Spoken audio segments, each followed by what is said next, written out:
Katika mkutano wa UNDP forum ya mwaka 2015, katibu mkuu wa zamani wa Umoja wa Mataifa Ban Ki-moon aliwahi kusema local governance and fiscal decentralization are key to achieving the sustainable development goals by bringing services closer to the people.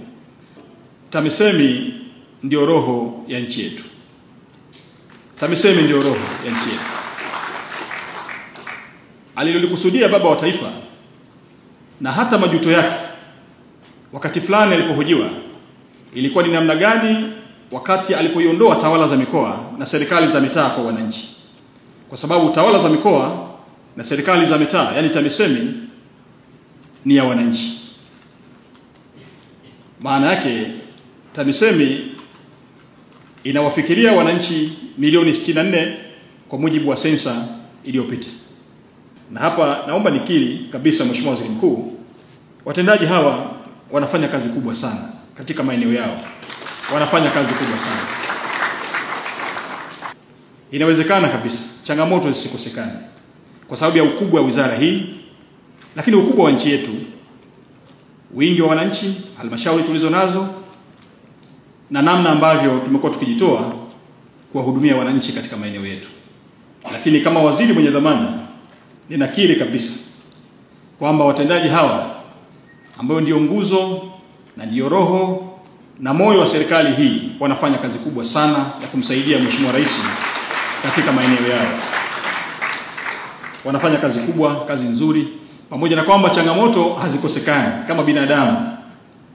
Changamoto hazikosekani, lakini wakati wote tumeendelea kukumbushana kuhakikisha kwamba changamoto hizi tumezitatua.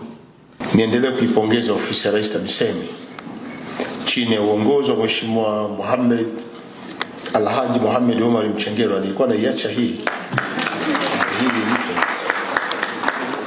kwa sababu na yeye pia ni muumini na ameshaenda kula, shatangulia, sisi tutafuata, ambaye ni waziri wa nchi ofisi ya Rais TAMISEMI, kwa usimamizi wake mzuri. Nami niungana na Mheshimiwa Waziri kwa kueleza kwamba tulikotoka ilikuwa lazima tuonyeshe njia na ilikuwa lazima tubanane. Kubanana kule ndio kumeleta mafanikio haya. Kwa hiyo nawapongeza sana kwa kazi nzuri mnaifanya. Endeleeni.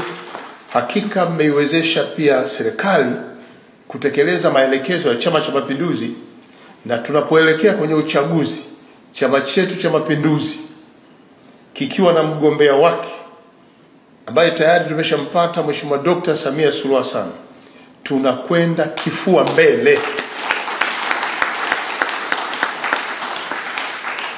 Na mtakumbuka kwenye halmashauri ambayo nilipata nafasi kuzungumza na watumishi, niliwaambia mnao wajibu wa kutengeneza mwelekeo wa maelezo ya mgombea wa Chama cha Mapinduzi mwaka 2025 kwa kutekeleza mambo yote. Hakika mmetenda, hongera sana.